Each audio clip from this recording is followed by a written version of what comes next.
इतनी संख्या में मध्य प्रदेश में है, फिर आप इस मध्य प्रदेश में कमजोर क्यों हैं? कभी आपने सवाल मुझसे पूछा? अगर आप कमजोर बने रहेंगे तो ये घटनाएं कम होने की बजाय बढ़ती रहेंगी मेरे साथियों। अगर आप ताकतवर होना चाहते हैं तो 365 दिन आपको स्वाभिमान, सम्मान और अधिकारों की लड़ाई को सड़क पे लड़ना होगा। क्या आप इसके लिए तैयार हैं? आपकी आवाज मुझसे बहुत हल्की है। क्या आप इसके लिए तैयार हैं? अगर आप इसके लिए तैयार हैं तो मैं गारंटी से कहता हूं कि एक ऐसा सवेरा 2023 में मध्य प्रदेश से एक ऐसा सूरज निकलेगा कि किसी बहन की तरफ आंख उठाने से पहले अपराधी 1000 बार सोचेगा। किसी कमजोर की जमीन दबाने से पहले, उसके मकान को छीनने से पहले, उसको सताने से पहले, उसको घोड़ी से उतारने से पहले 1000 बार उसके सपने में भीम आर्मी और आजाद समाज पार्टी आएगी। मेरा आपका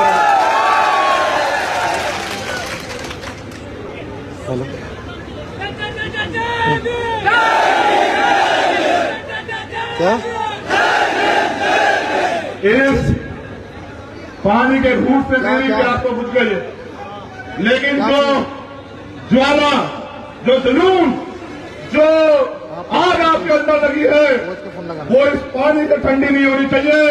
वो तब तक ठंडी नहीं होनी चाहिए जब तक मध्य प्रदेश की सत्ता में आप लोग काबिज नहीं हो जाओ, तब तक वो आग ठंडी नहीं होनी चाहिए। साथियों, एक अनुरोध मेरा आपसे भी है। मुझे अगर आप दिल से पूछोगे, ईमानदार होने के नाते मैं आपसे सच कहूंगा, मुझे उम्मीद नहीं थी कि आप नेमावर का भी रिकॉर्ड तोड़ दोगे। ऐसी उम्मीद मुझे नहीं थी, लेकिन मैं आपसे कहना चाहता हूं कि एक दिन टूटने से हम लोग जो हैं वो कामयाब नहीं हो सकते। एक तो मेरा पहला आपको निर्देश है कि जो भी साथी सभाया रैली में आए, चाहे वो ना आए, लेकिन आए तो हेलमेट लगा के आए। मेरी आवाज बात समझ आई आपको? अगर आप मुझसे प्यार करते हो, अगर आप मुझ पर भरोसा करते हो, तो मेरी इस अपील को जरूर मानो, क्योंकि एक साथी को मैं सागर में खो चुका हूं। मैं आपसे अपील करता हूं, आप एक एक व्यक्ति मेरे लिए बहुत कीमती है। आपके प्यार से मैं यहां मंदसौर की धरती पे अपने घर से 1000 किलोमीटर से ज्यादा दूर, परिवार से भी ज्यादा बड़ा परिवार यहां देख रहा हूं। मैं आपसे कहना चाहता हूं, आपकी जान मेरे लिए बड़ी कीमती है। मैं आपसे अपील कर रहा हूं, मैं हाथ भी जोड़ सकता हूं, आप जानते मेरा नेचर नहीं है हाथ जोड़ने का, मैंने छूना कभी सीखा नहीं है, लेकिन आपकी जान मेरे लिए कीमती है। मैं दोनों हाथ जोड़ के आपसे अपील कर रहा हूं कि चाहे आप 1 महीने का मोबाइल का रिचार्ज ना कराएं, चाहे आप एक टाइम का खाना जो है वो कम कर दें, लेकिन एक अच्छा हेलमेट जरूर खरीद लें, क्योंकि अगर आप में से किसी को कुछ हो जाता है तो शायद मैं अपने आप को खुद को जो है माफ ना कर पाऊं, या फिर मैं आपसे अपील करूंगा कि हो जाए तो मेरी सभा को कमजोर आप लोग मत आया करो। लेकिन क्योंकि आपकी एक लापरवाही घर में जो मां और बहन है, जो पिताजी है, उनके सारे सपने कुचल देगी, इसलिए मैं आपसे अपील कर रहा हूं कि अगर आप मुझसे प्यार करते हैं तो कृपया जो है, हम जब संविधान की बात करते हैं, जब हम बाबा साहब की बात करते हैं, तो जो कानून बनाया गया है वो हम पे भी उतना ही लागू होता है जितना दूसरे पे होता है। तो मेरा आपसे निवेदन कि आप संविधान के दायरे में, लोकतंत्र के दायरे में इतने ताकतवर बनो कि जो लोग आज आपका अपमान करते हैं वो भी आपको ऐसे आंख उठा के देखे, इतने ताकतवर बनो, लेकिन संविधान के दायरे में बनो। तब जब हम अपने आंदोलन को मजबूत करने के लिए आगे बढ़ रहे होते हैं, तभी विरोधी साजिश रच के छोटी छोटी सेना और संगठन से हमारे लोगों के साथ एट्रोसिटी या आमना सामना करवाने का काम करता है। हमें दुश्मन की साजिशों से सावधान रहना है, क्योंकि हमारा जो लक्ष्य है वो टकराने से नहीं, वो कामयाबी के रास्ते पे तेजी से चलने से पूरा होगा। तो छोटी मोटी सेना पहना के चक्कर में मत पूरा करो। मैं आपसे कहना चाहता हूं कि आप मेहनत से अपना काम किया करो, गांव गांव जाया करो, समाज के लोगों को तैयार किया करो। मुझे हवा लगेगी इसलिए आप ये कूलर चला रहे हो, इसको बंद कर दो। धन्यवाद। देखो, जब मेरा समाज यहां सुबह से बैठा हुआ है और मैं तो यहां मंच पे ऊपर यहां पसीने पसीने हैं, तो मुझे भी अधिकार नहीं कि मैं इस कूलर के हवा लूं। ये भी समाज के साथ होता है, मैं ऐसा धोखा स्वीकार नहीं करता हूं। मैं आपसे एक कहना चाहता हूं, मेरी बात पे गौर करो। देखो, पूरे देश में आप सोशल मीडिया के माध्यम से देखते हैं, इसको छोड़ दो कूलर को। इस कूलर की हवा से ज्यादा जो है, जो मैं दुख पूरे देश में रोज देखता हूं। अभी वहां बिहार में हमारे एक हॉस्टल में गोली चला दी गई कल रात, 3 बच्चों को गोली लगी, एक की हालत गंभीर है। मैं फिर कह रहा हूं, ये अत्याचार आपके जीवन में जब तक रहेगा, जब तक आप इस पर उनको जवाब देने के लिए तैयार नहीं हो जाते।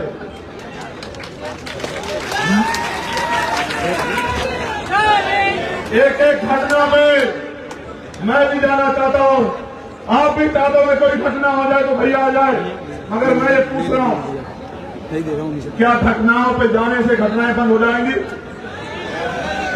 बंद कैसे होगी आप ये बताओ, आप बताओ बंद कैसे होंगी? मैं बताता हूं बंद कैसे होगी। ये लोकतंत्र है, बहुमत का शासन, जिनका वोट उनका राज। इसलिए हमारे लेबर ने नारा दिया कि वोट हमारा राज तुम्हारा, वोट हमारा राज तुम्हारा। तो जब वोट आपके पास है तो आपका राज क्यों नहीं है? आप इस बात पे क्यों नहीं सोचते? फिर दूसरी बात, उन्होंने कहा जिसकी इतनी संख्या वाली उसकी इतनी हिस्सेदारी, या 90% संख्या बहुजन समाज के लोगों की है और उनकी हिस्सेदारी नखून के बराबर है। वो कांग्रेस बीजेपी में रहते अपने समाज की आवाज भी नहीं उठा सकते। देश का उदाहरण है राजस्थान कि वहां दलितों की खाल पीटी जा रही है, दलित समाज के लोग पलायन को मजबूर है। उनकी पार्टियों में, सरकार की पार्टियों में बैठे नेता भी इतनी हिम्मत नहीं कि वो अपनी समाज की आवाज उठा दे। और यहां भी, इस सरकार में भी पॉलिटिकल इंटरवेंशन की वजह से काफी बड़ी संख्या में SC, ST और OBC के विधायक और MP भी मौजूद हैं। उनकी भी इतनी हिम्मत नहीं कि वो अपनी सरकार के खिलाफ जाके अपने समाज के लिए एक आवाज उठा दे। इसलिए मैं आपसे कह रहा हूं, इन तनखैये नेताओं का भरोसा छोड़ दो और इस बार पूरी ताकत लगा के, अगर आप मेरी बात को मानते हैं तो गांव गांव जाके बहुजन समाज में भाईचारा पैदा करो। और भाईचारा पैदा करके वोट कितनी बड़ी ताकत है, वोट इतनी बड़ी ताकत है कि इस वोट की वजह से जो लोग आपकी गलियों में भी नहीं आया करते थे, जो लोग आपको छूना भी पाप समझते थे, वो भी आज आके आपके पैर पकड़ने का काम करते हैं। कोई आपके यहाँ खाना खाने का नाटक करता है, कोई आपके पैर धोने का नाटक करता है, कोई आपको यहाँ समरसता भोज करता है। ये इतनी बड़ी ताकत, जहाँ जो लोग आपको छूना पसंद नहीं करते थे, आज वो आपके घरों में आकर बैठते हैं। अगर ये ताकत अगर कोई है तो ये ताकत सिर्फ आपकी वोट है, जिसके लिए बाबा साहब अम्बेडकर ने अपने 4 बच्चे कुर्बान किए। मैं आपसे भी पूछ रहा हूं, जिस रहबर ने अपने 4 बच्चे हमारे लिए कुर्बान कर दिए कि हम इस देश में आजादी से जीत सके, उस रहबर के मिशन को आगे बढ़ाने की जिम्मेदारी क्या हमारी नहीं है? इतनी हल्की आवाज में तो मैं समझता हूं कि क्या तो आपने खाना नहीं खाया या अब आप गर्मी से थक चुके हो। तो मैं आपसे दोबारा पूछता हूं कि जिस ड्राइवर ने अपने 4 बच्चे इसलिए कुर्बान कर दिए कि चंद्रशेखर आजाद के सर पे अच्छे कपड़े रहे और कमजोर वर्ग को समानता, अधिकारों का, आजादी का जीवन मिले, उनके मिशन को कामयाब करना, आगे बढ़ाना क्या हमारी जिम्मेदारी नहीं है? हमारी जिम्मेदारी नहीं है? और उनके हुकूमत को कामयाब करना हमारी जिम्मेदारी नहीं है। उन्होंने ये कहा 18 मार्च 1956 को, मेरी बात पर गौर करना नौजवान साथियों, अगर आप कहते हो कि आप एक पैर पर खड़े हो तो मैं वादा करता हूं कि मैं आज बाकी स्पीच एक पैर पर खड़े होकर दूंगा, लेकिन मेरी बात पर गौर करो। उन्होंने कहा कि मुझे मेरे पढ़े लिखे लोगों ने धोखा दिया। कहा या नहीं कहा? उन्होंने ये भी कहा जो बात कोई नहीं बताता, उन्होंने कहा कि मैं चैन से मरना चाहता हूं, मैं बूढ़ा उतरा हूं, मैं बीमार रहता हूं, जो मैं अपने समुदाय के लिए करना चाहता था उसका 10% भी नहीं कर पाया। उन्होंने हमसे भी ये कहा जो इतिहास में हम पढ़ते हैं वो सबके लिए था, उस समय के लोगों के लिए भी, आज हमारे लिए भी, कि जब मैं अपने चारों तरफ देखता हूं तो मुझे एक भी नौजवान ऐसा दिखाई नहीं देता जो इस आंदोलन का बंबू बन के, इस आंदोलन का सिपाही बन के इस आंदोलन को आगे बढ़ा सके। मैं चैन से मरना चाहता हूं, अगर नौजवान इसकी जिम्मेदारी लेकर खड़े हो जाए तो मैं चैन से मर सकूं। उनका सपना था। उनके साथ साथ मेरे गुरु, मेरे रहबर काशीराम साहब का भी ये सपना था कि देश पे लोकतंत्र के जरिए कमजोर वर्ग के लोगों की हुकूमत आए, वो देश का हुकूमत बने। उन्होंने कहा भी है, जिस बात का जवाब मैंने आपसे मांगा, उन्होंने कहा कि हुक्मरान समाज की बहन बेटियों के साथ अन्याय अत्याचार नहीं होता, हुक्मरान समाज की मूछें नहीं काटी जाती, हुक्मरान समाज की हत्याएं नहीं होती, हुक्मरान समाज का हाथ ऐसे फैला नहीं होता। उनका भी सपना था कि देश में कमजोर वर्ग के लोगों का राज आए, इसलिए उन्होंने कहा कि आप अपनी वोट का सदुपयोग करो, अपनी वोट के जरिए अपना राज लाओ। क्या उनका सपना पूरा करना उनकी नस्लों की जिम्मेदारी नहीं है क्या? इस देश के संविधान को खतरा है। खतरा किससे है मुझे बताने की जरूरत नहीं। किससे खतरा बताओ, किससे खतरा बताओ जोर से। खतरा आपसे। मेरी बात को मजाक में मत लो, सच बता रहा हूं, क्योंकि जिसको ज्यादा जिस चीज से मिले उसकी जिम्मेदारी बैठती है। जैसे आप अपने घर की रक्षा करते हो उसी तरह संविधान की भी रक्षा करो। आपकी लापरवाही की वजह से देश के संविधान खतरा है, वरना मुट्ठी भर लोगों की हिम्मत है कि वो देश के संविधान को खतरा पहुंचा दे। मैं आपसे अपील करता हूं, आप में से कितने लोग मुझसे सच्ची मोहब्बत करते हैं, हाथ उठा के बताओ। चलो ठीक है, फिर मेरी एक बात पे गौर करो। सच्ची मोहब्बत ये नहीं होती जो आप हाथ उठा के बताते हो। सच्ची मोहब्बत तब मानी जाए अगर आप कल से काम पे लग जाओ और अपने पैरों से अपने सस्ते साधनों पे मोटरसाइकिल, साइकिल, पैदल जाके पूरे मध्य प्रदेश में ये ऐलान कर दो कल से कि अब हम यहां गुलामी नहीं सहेंगे। आप ये ऐलान कर दो। उसके साथ साथ आप ये भी तय करो, गौर करना मेरी बात पे, कि जो भी भारतीय संविधान का अपमान करेगा, जो भी हमारे अधिकारों के खिलाफ आंदोलन करेगा, रैली निकालेगा हमारे आरक्षण के खिलाफ, दलित पिछड़े आदिवासियों के आरक्षण के खिलाफ, जो भी हमारे एक्ट के खिलाफ रैली आंदोलन करेगा, जो हमारे देश के संविधान को बदलने की बात करेगा, ऐसे समाज और ऐसे दल को हम लोग 3 चीज देना बिल्कुल बंद कर देंगे। चाहे वो हमारा दोस्त क्यों ना हो, चाहे वो हमारा जो है करीबी क्यों ना हो, ना तो हम उन्हें दान देंगे, ना हम उन्हें सम्मान देंगे और ना ही हम उन्हें मतदान देंगे। हम दान अगर देंगे तो देंगे स्कूलों में कि गरीब के बच्चे भी स्कूलों में पढ़ पाएं।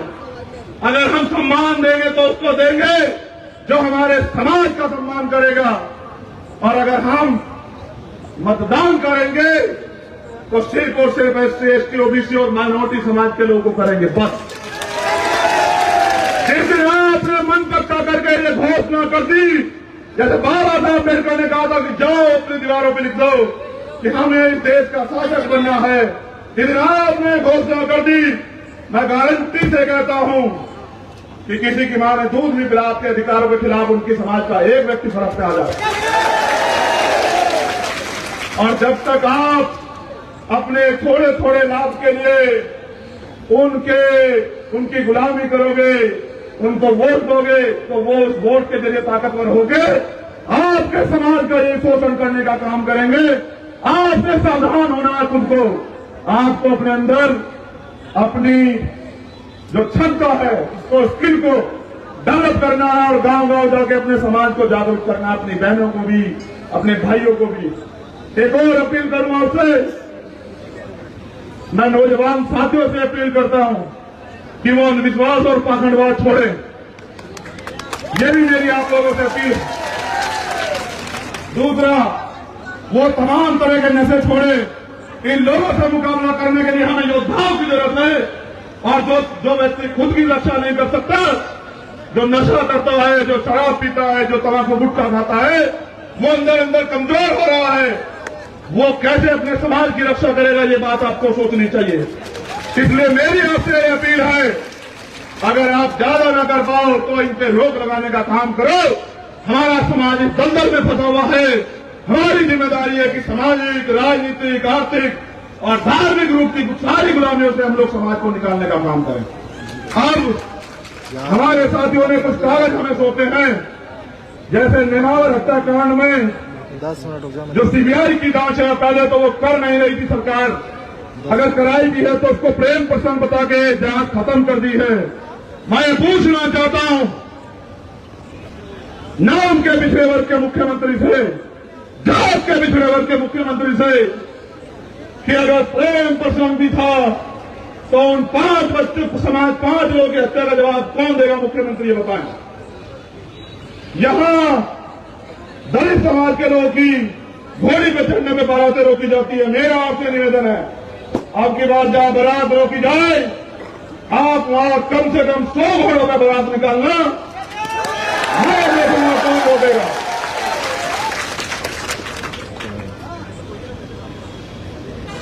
एक काराकोट तहसील भानपुरा में आदिवासियों को धर्मशाला नहीं बनाने दे रहे। मैं तो पहले कह रहा हूं कि गुलाम को कोई अधिकार नहीं होता।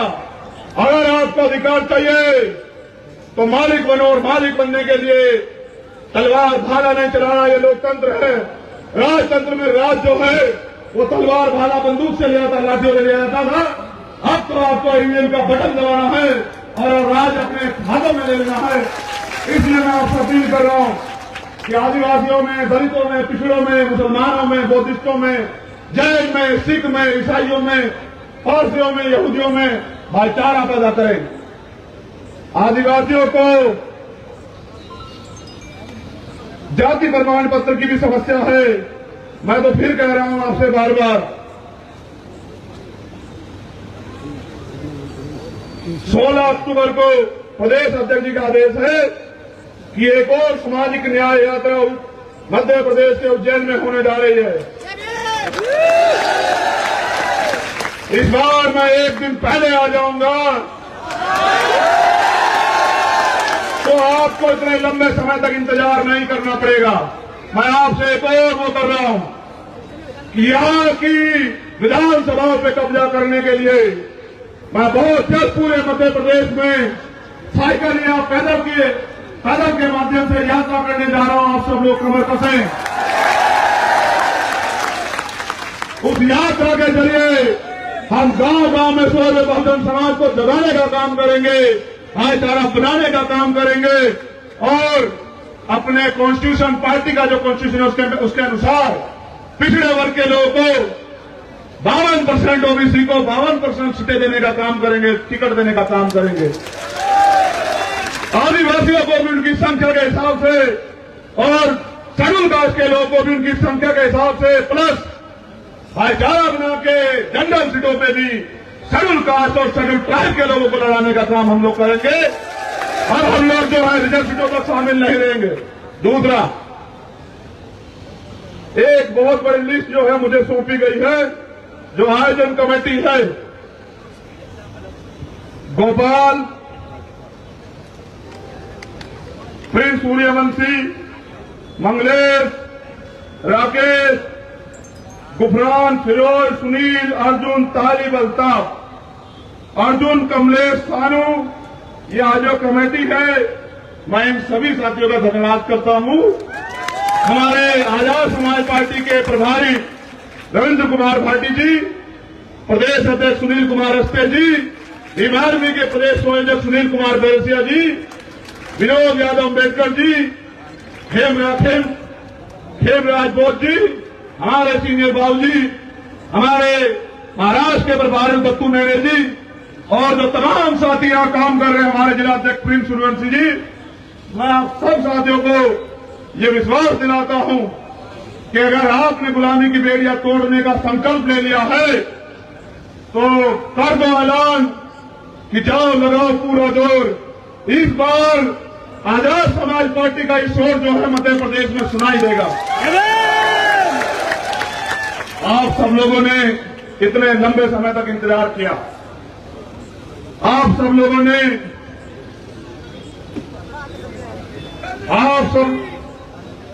मेरी जय जयकार करने से आपके जीवन में कुछ नहीं बदलेगा।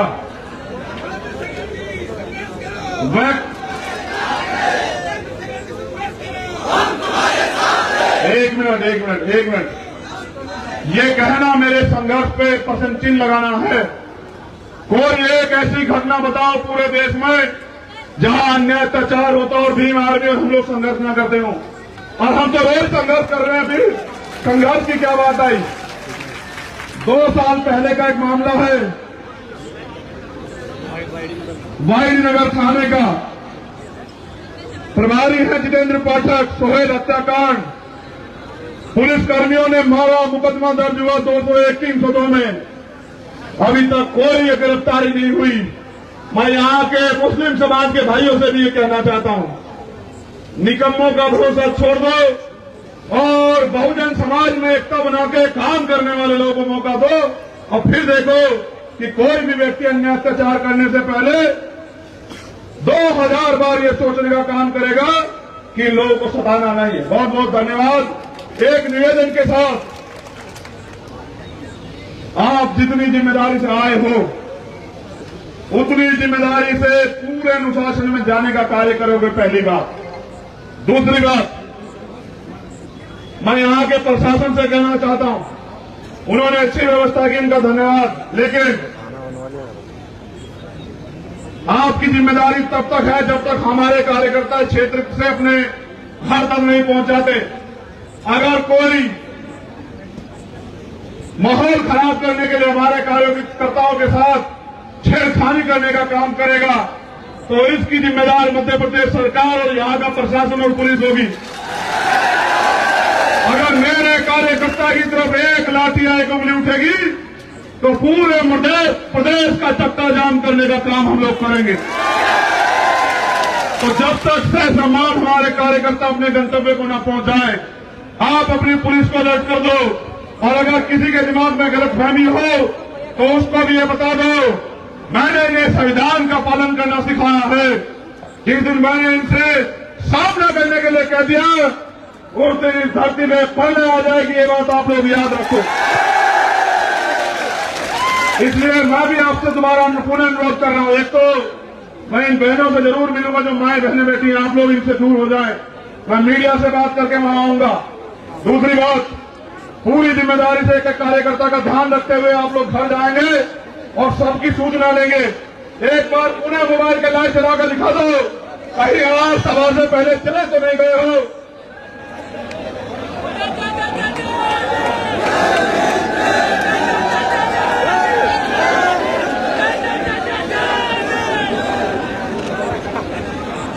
पुणे, मध्य प्रदेश भीम आर्मी आजाद समाज पार्टी और तमाम बहुजन समाज के लोगों का दोनों हाथ उठाकर अभिवादन करता हूं, धन्यवाद देता हूं। बस इसी ताकत के साथ 1 साल मेहनत करते रहिए। जो पुलिस और प्रशासन आप पे अत्याचार कर रहा है वो आपको सलाह करने का काम करेगा, आपको सुरक्षा देने का काम करेगा। मेरा आप लोगों से वादा। बहुत बहुत धन्यवाद।